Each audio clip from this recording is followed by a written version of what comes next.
Hey, what's going on? You know who it is. You know what it is. All right, you guys, peep game. All right, man. Chuck D basically tells his story. Basically, he tells what happened with him and Flavor Flav, why they decided to let Flavor Flav go, and why is he fired from the group.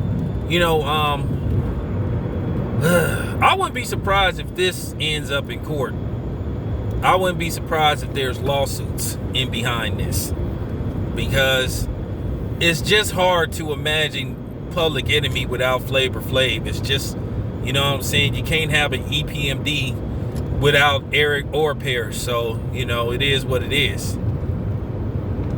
But Chuck D issued a statement basically explaining his side of the story. You know, Flavor Flav told his side of the story. Now, remember this.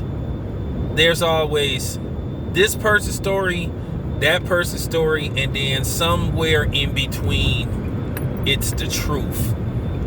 Or it comes down to who's telling the truth a little bit more than who's not telling the truth.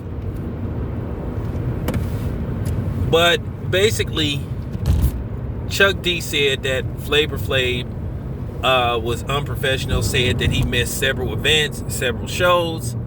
He didn't show up for a lot of shows, and when he was supposed to be working, he was out doing a reality show where his kids were trying to get him to go to rehab, because, you know, Flavor Flav has like he got a lot of kids. I think he got like 9 or 10 children, and he got a few grandchildren at that.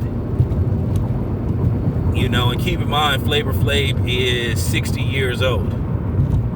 You know, him and Chuck D been together for a while. Public Enemy been around since like 1986, 86, 87.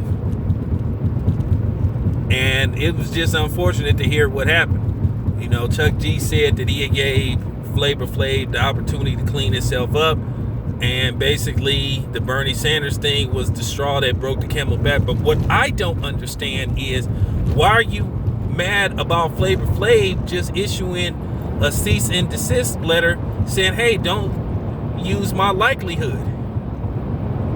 You know, because that's his trademark. Flavor Flav owns the trademark to that clock and that pose and stuff. So, you know, at the end of the day, you know, Chuck D said it wasn't the Bernie Sanders thing, but I guess the Bernie Sanders thing was like the tipping point.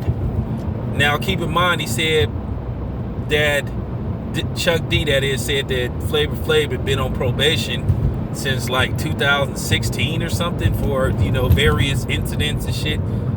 Now, we all know that Flavor Flav has a long history of drugs. You know, Flavor of Love, which I think was one of the most biggest minstrel shows that I had ever seen. And I don't know who was behind it. I don't know if that was another Mona show. But Flavor of Love, that was, oh my God. You know, it was just really embarrassing seeing Flavor Flav on that show. It was just sad to see where he was, you know. Then he did, and Flavor Flav went on to do a couple of reality shows. He did a few. You know, he did a few. Growing Up Hip Hop. Then he had that show with where he was supposed to be messing with Bridget Nelson. Then of course, the Flavor of Love, and then he was on something else. So he did quite a few reality shows. You know, he did quite a few. But they saying the Bernie Sanders thing now Chuck D saying it wasn't really so much the Bernie Sanders thing. That was just a mixture of everything, but it was the Bernie Sanders thing, and that's a damn shame. Like Dr. Boyce Watkins say, you let some white politician break up an iconic, you know, hip-hop group. But that's hip-hop for you. You know, that's hip-hop for you. So hopefully we haven't heard the last of this. Hopefully that something can be worked out to where Flavor Flav isn't permanently removed from Public Enemy. Let me know what you guys think. This is your boy Town Biz. I am out.